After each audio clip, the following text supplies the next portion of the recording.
McCotter represents 11th Michigan, that's Livonia, that's western Detroit. Michigan and California, represented here, are two economies that have been devastated by the financial crisis of 2008 and not helped measurably by the policies of the Democratic majority on the Hill these last 20 months. Thaddeus, I ask you right now, how do you measure this approach to the election?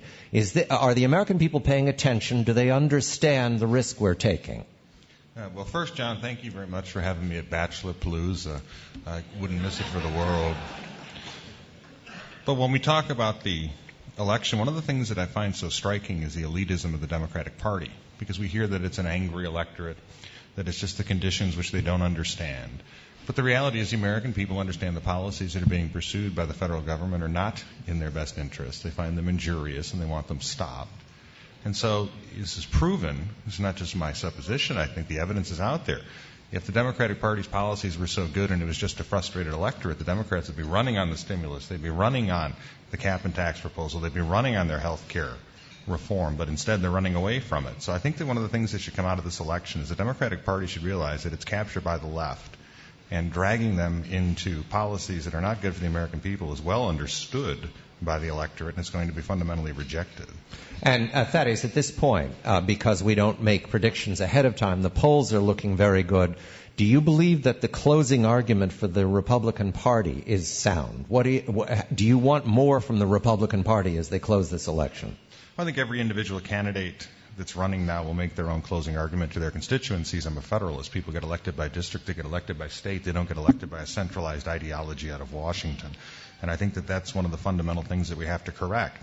You work for the people who elect you. You don't work for leadership in Washington. A lot of my Democratic colleagues are about to find that out. Heading into a lame duck session, these two gentlemen will be there. Lame duck means that it is what the Democrats want to make it. And left on the agenda, unfinished and unaddressed, were the Bush tax cuts when they adjourned in September. Thaddeus, what can we expect? What do you expect as a member of the temporary minority in the lame duck session about the tax cuts? Well, I think it remains to be seen. One of the key decisions of the Democratic leadership is going to be how they wish to proceed in lame duck. President Obama is going to have to make that decision. It would be an early indication of whether he's going to try to move toward the center and work with the incoming Republican majority, if that's what happens, or whether he's going to continue to veer left, if he can go any further left. But the one thing the American people are very concerned about is the tax relief. Now, we had seen in the House a bipartisan majority of House members supporting the across-the-board extension of the tax relief so that we could try to at least get a foothold in growing this economy and having a real recovery. Instead, the Democratic leadership and President Obama frustrated that, and we left without that having been done to head into the election season. So I would think that the number one task of the incoming lame duck session of Congress would be to address the tax relief across the board, let the majority of Republicans and Democrats serving in the U.S. House vote for that, get it to the Senate so that we don't kick off 2011 with an increased recession and with problems in generating investment, creating jobs, and allowing the American people to grow this economy.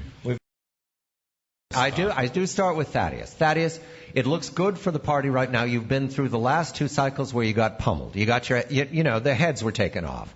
You've also seen victorious years. The midterm of 06 was appalling. How does this look, not compared to 06, but the feel of being on the wave side as opposed to having the wave come at you?